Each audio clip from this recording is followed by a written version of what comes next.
Ողջույն ձեզ, սիրելի հետևորդներ, մենք ինչպես գիտեք, խորհուրդ լուսավոր շարքը, որ ամեն հինգշաբթի եթեր է լինում, այս շարքի ընթացքում անդրադառնում ենք 9 երանիներին եւ այսօր մեր հերթական երանին, Երանի ողորմածներին, որովհետեւ նրանք ողորմություն կգտնեն։ Մատթեոսի ավետարանի 5-րդ գլխի 7-րդ համարում այս երանին է, որին որ մենք այսօր պիտի փորձենք անդրադառնալ եւ ինչպես գիտեք նախորդ հանդիպումների ընթացքում ես արդեն մեկ անգամ չէ որ ասեցի երանիները պարզապես ասես պատահականության շարքով հերթականությամբ իրար կողք շարված առաքինություններ չեն, այլ երանիները մեկը բխում են մյուսից եւ եթե մենք նախորդներին նաեւ նախորդ երանիներին անդրադարձանելու լինենք, պիտի տեսնենք հետեւյալ պատկերը։ Նախ որ հոգու աղքատության գիտակցումից, այսինքն երբ որ մարդը գիտակցում է իր մեղավոր լինելը, գիտակցում է իր անկատար լինելը, իր ներքին հոգևոր տկարությունները, ծնվում է հոգևոր սուգը, այսինքն ցավը, ապրումը իր մեղքերի, իր սխալների համար եւ նաեւ այդ սքից, հոգևոր այդ սուգից ծնվում է ապաշխարությունը, որից նաեւ ծնվում է հեզությունը, խոնարհությունը, այսինքն երբ որ մարդը գիտակցում է, հասկանում է իր մեղավոր լինելը եւ փորձում է պայքարել մեղքերը շտկելու եւ սրբագրելու համար, բնականաբար այստեղ մարդու ամենակարևոր ուղեկիցը խոնարհությունն ու հեզությունն է։ Իսկ խոնարհության արդյունքում իմաստավորվում է կամ վերաարժևորվում է մարդու տկարությունները, որովհետև եթե տեսեք մենք որ մեղքեր ենք գործում, գիտակցում ենք որ մենք այսինչ կամ այնինչ մեղքը կամ մեղքերը գործեցինք, ցավը ապրեցինք, ապաշխարեցինք, եկանք եկեղեցի, Աստծուց ներողություն խնդրեցինք եւ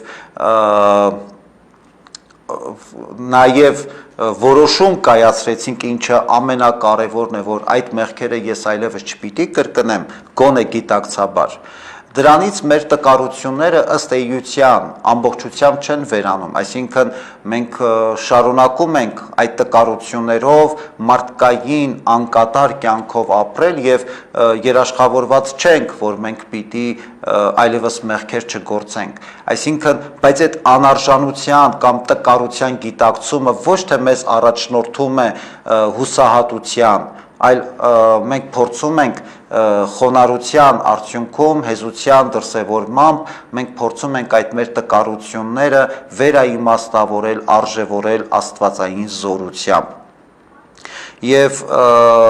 երբ որ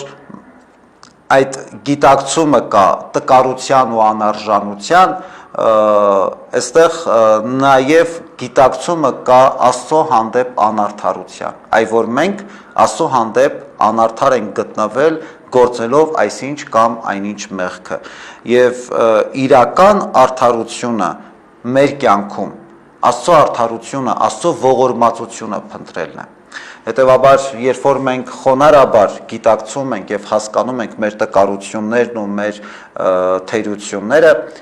այստեղից ծնվում է արդարության քաղցը, այստեղից ծնվում է արդարության պահանջը, երբ որ մենք փորձում ենք մեր կյանքը սրբագրել այնպես, որ այդուհետ մենք փորձենք հնարավորինս Աստծո հանդեպ մարդ եւ Աստված այդ հարաբերության մեջ լինել հնարավորինս արդար, որովհետև Աստված արդարորեն իր սերը, իր ողորմությունը առատապես բաշխեց մեզ եւ արդար է որ մենք էլ նույն սիրով կարողանանք պատասխանել Աստծուն, սիրով եւ ողորմածությամբ։ Ուրեմն մեր կյանքում արդարությունը մարդ եւ Աստված հարաբերության մեջ, արդարությունը վերականգնելու ամենակարևոր պայմանը եւ ամենաէական դրսևորումը այն է, որ մենք կարողանանք Աստծո ողորմությունը փնտրել։ Իհարկե Աստծո ողորմության գիտակցումը նաև մեզ առաջնորդում է դիմացինի հանդեպ նույնպես ողորմած լինել։ Ամենամեծ արդարությունը սա է մարդ եւ Աստված հարաբերության մեջ, ողորմածությունը։ Իհարկե արդարության տարբեր պատկերացումներ կան մարդկային կյանքում, մարդկային չափանիշներ արդարության տարբեր են, Աստծո չափանիշ արդարության տարբեր է։ Աստծո արդարությունը այն է, երբ որ Աստված իր կյանքը լիովին տվեց մեզ։ Աստված ամբողջապես իր կյանքը զոհաբերեց մեր փրկության համար, ոչինչ չխնայելով։ Ամենամեծ արդարությունը մեր հոգևոր կյանքի սա է։ Եվ Աստված այդ ողորմությունը, իր ողորմածությունը իբրև օրինակ տվեց յուրաքանչյուրիս։ Երբ որ մեզ Քրիստոս սովորեցնում է, թե կատարյալ եղեք ինչպես ձեր երկնավոր Հայրն է կատարյալ, այդ կատարելության ձգտման կարևոր պայմաններից մեկը ողորմած լինելն է մեր նմանի նկատմամբ։ Ավետարանական ճշմարտություն է։ Եվ մենք տերունական աղոթքում էլ հատկապես այս ճշմարտությունը ընդգծում ենք։ Եվ շատ կարևոր է, եթե մենք ուզում ենք, որ Աստված մեզ ների, մենք էլ պիտի պատրաստ լինենք մեր նմանին ներելու։ Սա շատ բարձ ճշմարտություն է, բայց նաև շատ խորը իմաստ ունի եւ շատ կարևոր, հոգևոր առումով կենսական կարևորություն ունի յուրաքանչյուրիս կյանքում։ Մեկս մյուսին ներել կարողանալը, մեկս մյուսի նկատմամբ ողորմած լինելը։ Ողորմած լինելու կարևոր պայմանը նաև ոչ թե այս մասին գեղեցիկ խոսելն ու ճառելն է, այլ պարզապես գործնական կյանքում այդ ողորմածությունը դրսևորելն է։ Ողորմածությունը ենթադրում է բնականաբար մարդու նկատմամբ, դիմացինի նկատմամբ լինել կարեկից, ինչը նշանակում է ոչ թե խղճալ, այստեղ խղճահարության մասին չէ խոսքը, այստեղ ավելի շատ խոսքը նրա մասին է, որ մենք կարողանանք աշխարհին, կյանքին, իրերին եւ իրադարձություններին նայել հենց դիմացինի աչքերով, որովհետեւ շատ հեշտ է մարդուն դատել, երբ որ մարդը որևէ արարք է թույլ տալիս, այսպես կողքից դիտորդի կարգավիճակում մենք կարող ենք շատ գեղեցիկ քննադատել այդ մարդուն, թե ինչու այս սխալը գործեց, ինչպես այս սխալը գործեց, այդպես ինչ վատն է այս մարդը, որ այսինչ սխալը գործեց։ Դատելը, քննադատելը ամենահեշտ բանն է, որ կարող ենք անել, բայց մենք դատելուց առաջ նախ պիտի փորձենք հասկանալ, մենք այդ մարդու իրավիճակում եղել ենք, թե ոչ։ Եթե պիտի դատենք, ուրեմն դատելուց առաջ նախ փորձենք այդ մարդու իրավիճակում հայտնվել, կամ փորձենք աշխարհին ու կյանքին նայել այդ մարդու տեսանկյունից։ Այս դեպքում բնականաբար դատելու կամ քննադատելու հանգամանքը մեջտեղից դուրս է գալիս։ Հետևաբար ողորմածությունը ենթադրում է ոչ միայն պարզապես կարեկից լինել, այլ գիտակցաբար վերապրել այն բոլոր դժվարություններն ու փորձությունները, որի միջով անցնում է հենց մեր դիմացինը, մեր դրացին, մեր բարեկամը, մարդը, ում հետ մենք սովորաբար խնդիր ենք ունենում մեր հարաբերությունները վերակառուցելու կամ վերաիմաստավորելու։ Ֆրանսիական մի շատ կարևոր ասացվածք կա. իմանալ ամեն բան նշանակում է ներել ամեն ինչ։ Եթե մենք պատրաստ չենք դիմացինի աչքերով նայել աշխարհին, եթե մենք պատրաստ չենք հասկանալ, իմանալ այս մարդը ինչ իրավիճակում է, ինչ փորձությունների միջով է անցնում, մենք չենք կարող այդ մարդուն ներել։ Ուրեմն շատ կարևոր է, որ մենք կարողանանք դիմացինի աչքերով նայել աշխարհին, կյանքին, իրերին եւ երևույթներին։ Ինչը եւ արեց Քրիստոս։ Քրիստոս եկավ աշխարհ եւ փորձեց աշխարհին ու կյանքին նայել մեր աչքերով։ Եվ Քրիստոս դա արեց իր մարդեղությամբ։ Ոստի իրական ողորմածությունը մեզ հեռու է պահում կեղծ բարեպաշտությունից եւ մեզ տալիս է վճռակամություն, պատասխանատվությամբ մասնակից լինել դիմացինի կյանքին։ Մեզ տալիս է հնարավորություն դիմացինի աչքերով նայել աշխարհին, ինչը ենթադրում է նաև մեծ պատասխանատվություն եւ սա մեծագույն առաքինություններից մեկն է քրիստոնեական մեր կյանքի։ Կարևոր է հասկանալ, որ ավետարանական ողորմածությունը, այն ողորմածությունը, որը մեզ սովորեցնում է ավետարանը, որը որ մենք տեսնում ենք Քրիստոսի օրինակով, ենթադրում է յուրաքանչյուրիս ողորմած լինել այն մարդու նկատմամբ, որից մենք որևէ ակնկալիք չունենք, որին մենք ոչինչ պարտք չենք։ Պարզապես սա մեր կենսակերպն է։ Մենք պիտի հասկանանք, որ յուրաքանչյուր մարդ, ինչպես եւ մենք, սխալական ենք։ Եթե դիմացինը որևէ սխալ է թույլ տալիս, շատ կարևոր է արձանագրել հետևյալը. մինչև այդ մարդուն քննադատելը, դատելը, պիտակավորելը, իսկ մենք սուրբ ենք կամ մենք կատարյալ ենք, եթե այդ մարդը գուցե մենք այդ նույն սխալը չենք գործում ինչ-որ դիմացինը, բայց չէ որ մենք էլ ուրիշ սխալ ենք գործում։ Կարևոր չի մեծ թե փոքր, բայց մենք էլ սխալներ ենք գործում։ Իսկ մեզ ով պիտի դատի, կամ արդյոք մենք ուզում ենք, որ մեզ դատենք։ Չէ որ երբ որ մեզ քննադատում են, դատում են, մենք նեղսրտում ենք, միանգամից բողոքում ենք, թե ինչ անարդար է ամեն ինչ, ախր մեզ ոչ մեկ չի հասկանում, իսկ մենք երբևէ փորձել ենք ինչ-որ մեկին հասկանալ։ Ուրեմն ողորմածությունը շատ կարևոր առաքինություններից մեկն է մեր կատարելության ձգտման այդ ճանապարհին։ Կարևոր է նաև հիշել ողորմածության մասին խոսելիս, կարևոր է հիշել վերջին դատաստանի պատկերը, երբ որ Քրիստոս նկարագրում է, թե ինչպիսին է լինելու վերջին դատաստանը, Քրիստոս կրկին ողորմածության մասին է խոսում, ասում է վերջին դատաստանին հարցնելու ենք, ծարավին մեկ բաժակ ջուր տվել եք, թե ոչ, սովածին մի կտոր հաց տվել եք, թե ոչ, բանտում գտնվողին այցելել եք կամ հիվանդին խնամել եք, թե ոչ։ Սա է լինելու վերջին դատաստանի ամենակարևոր հարցը յուրաքանչյուրիս։ Պարզապես ողորմած ապրել ես, թե չէ, կարեկից եղել ես ինչ-որ մեկին, թե ոչ։ Վերջին դատաստանի ամենակարևոր հարցը կրկին առնչվում է ողորմածության առաքինությանը։ Միշտ իր ողորմածությամբ եւ իր սիրով լավագույն օրինակն է յուրաքանչյուրիս համար։ Բայց շատ կարևոր է, որ հասկանալ մենք ինքներս թույլ տալիս ենք, որ Աստված մեր հանդեպ լինի ողորմած եւ Աստծո սերը մեր կյանքում գործի։ Բոլորս տեսականորեն ուզում ենք եւ եթե յուրաքանչյուր մարդու հարցնենք, կասի այո, իհարկե, սա մեր կյանքի ամենակարևոր պայմանն է։ Բա առանց Աստծո սիրո, ողորմածության, ինչպես պիտի լինի մեր կյանքը։ Բայց շատ հաճախ մենք թույլ չենք տալիս, որ Աստծո սերն ու ողորմածությունը մեր կյանքում գործեն մի պարզ պատճառով, որտեղ մենք էլ ի վիճակի չենք դիմացինին սիրելու եւ դիմացինի նկատմամբ ողորմած լինելու։ Այս է ամենակարևոր արգելքը, երբ որ Աստված պատրաստ է միշտ իր սիրով, իր ողորմածությամբ մեր կյանքը փոխելու։ Մենք էլ տեսականորեն համաձայն ենք, բայց գործնականում մենք դա թույլ չենք տալիս։ Փակում ենք բոլոր հնարավոր ճանապարհները, քարացնում ենք մեր սիրտը։ Եվ հետո բողոքում ենք, թե Աստված մեր նկատմամբ անտարբեր է։ Բողոքում ենք, թե Աստված մեզ չի առաջնորդում կամ մեր կյանքում ներկա չէ։ Բողոքում ենք, որ շատ հաճախ մարդկանցից մենք լսում ենք հետևյալ ձևակերպումը. ես Աստծուն կորցրել եմ կամ չեմ կարող վերագտնեմ Աստծո ներկայությունը իմ կյանքում։ Փորձեք մարդկանց նայել այնպես, ինչպես Քրիստոս էր նայում մարդկանց։ Այդ ժամանակ կվերագտնեք Աստծուն։ Միանշանակ կվերագտնեք։ Սա ամենակարևոր քրիստոնեական հարցն է յուրաքանչյուրիս կյանքում։ Ոչ միայն վերջին դատաստանին այդ հարցը տրվելու։ Այդ հարցը տրվում է յուրաքանչյուրիս ամեն օր։ Աստված չի ասում մեկ դույլ կամ մի քանի տոննա ջուր, ընդամենը մեկ բաժակ ջուր է ուզում։ Մեկ կտոր հաց է ուզում Աստված։ Բայց այդ մեկ կտոր հացի մեջ, այդ մեկ բաժակ ջրի մեջ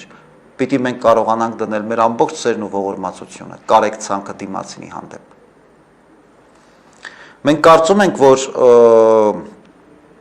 եթե Սուրբ Գիրքը անգիր արեցինք, ամբողջությամբ սերտեցինք եւ Սուրբ Գրքի համապատասխան հատվածները անգիր սովորեցինք, հոգեվոր մեր կյանքում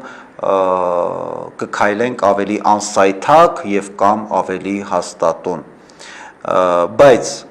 մի բան հստակ է, Սուրբ Գրքի մեր իմացությունը Քրիստոսի երկրային կյանքի տարիների մասին պատմությունները, որոնք որ մենք սերտում ենք, իմաստավորվում են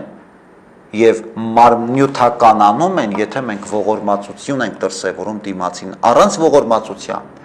բոլոր մեր իմացությունները Աստվածաշնչի անիմաստ են դառնում եւ ընդհանրապես տեսական գիտելիքներ են։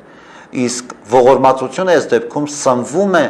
մեր սեփական անձը ճանաչելու պատրաստակամությամբ, որքանով մենք պատրաստ ենք ճանաչելու ինքներս մեզ։ Քանի որ դիմացինին ներել չներելուց առաջ, այս հարցը մեր առաջ դնելուց առաջ, կարևոր է հասկանալ, թե մենք ինչքան մեղավոր ենք։ Շատ կարևոր է, որ մենք մեզ ճանաչենք։ Այլապես մենք մեզ այսպես սրբադասում ենք, համարում ենք, որ մենք անթերի ենք, դե 1-2 սխալներ արել ենք, ոչինչ, դա այդքան ճակատագրական չի կամ այդքան խնդիր։ Մենք այսպես ենք մեզ դատում, շատ սուբյեկտիվորեն ենք վերաբերում, երբ որ հարցը մեզ է վերաբերում մեր սխալներին։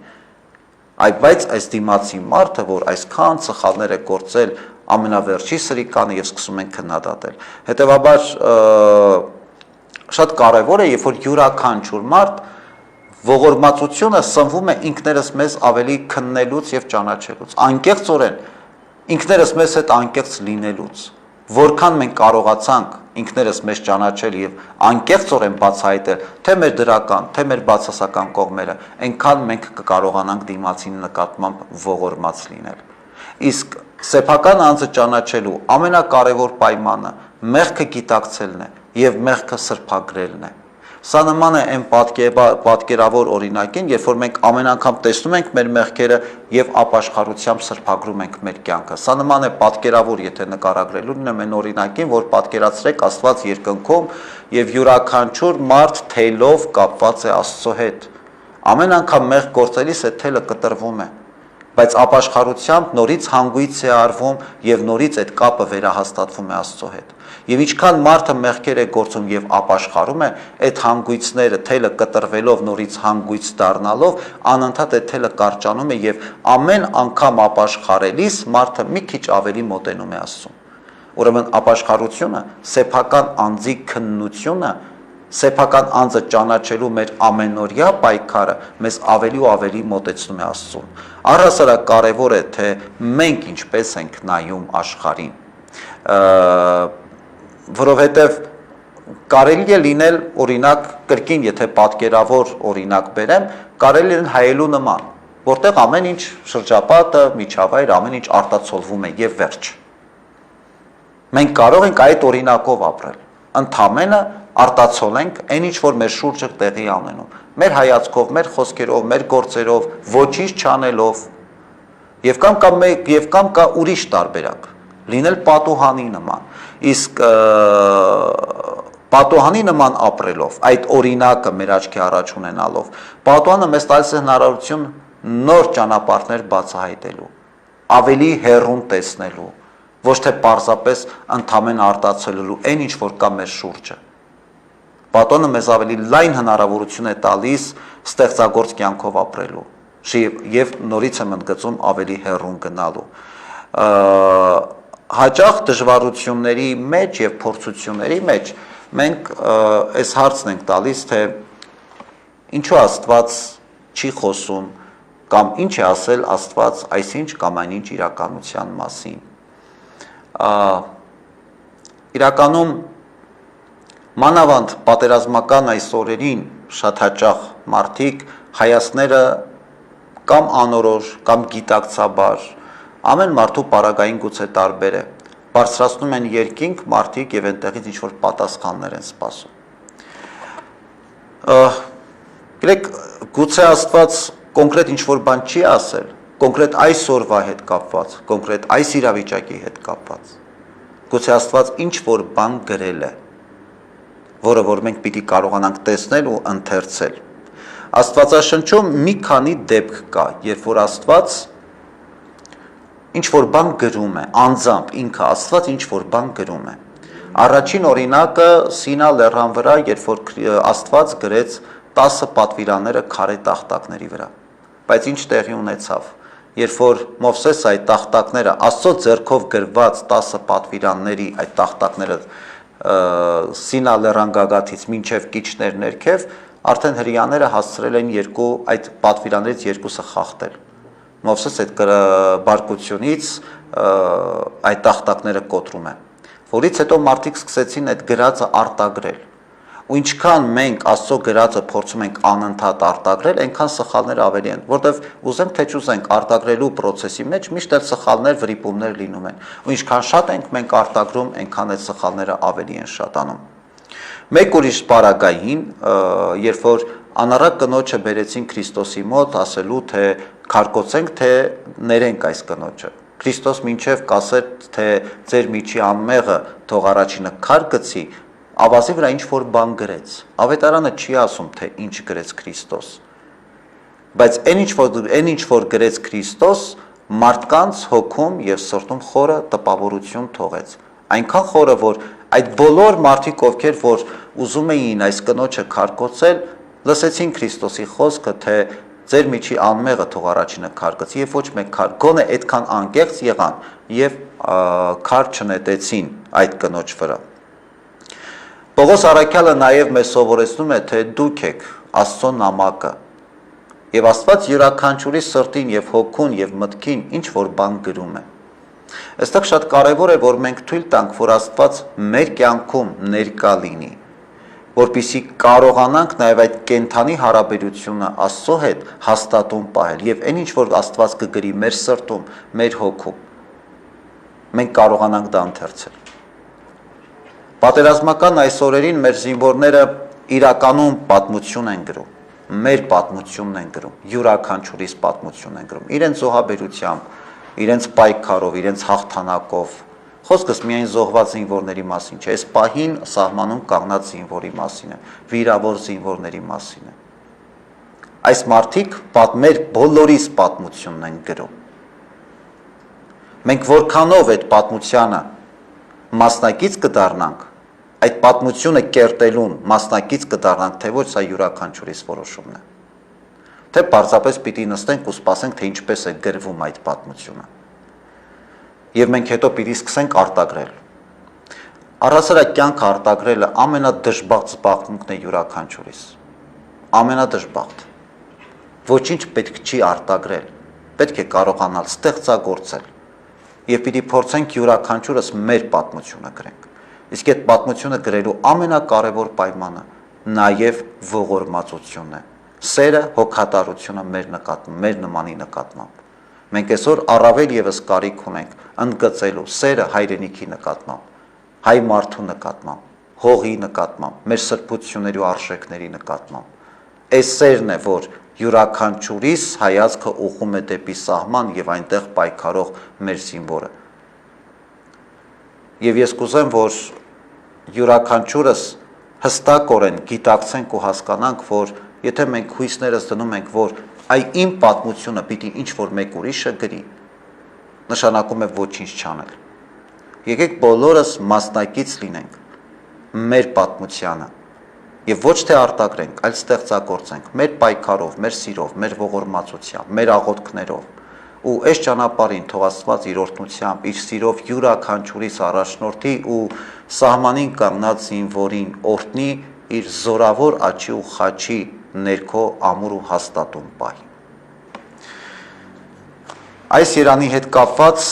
այս էր, որ ուզեցի խոսել ձեզ հետ եւ եթե թույլ կտաք այս պահին նաեւ տեսնենք, եթե կան հարցեր, նաեւ հարցերին անդրադառնանք։ Կարծեք թե մենք հարցեր չունենք։ Ես ուզում եմ որպես ամփոփում շնորհակալություն հայտնել յուրաքանչյուրիդ մեզ հետևելու համար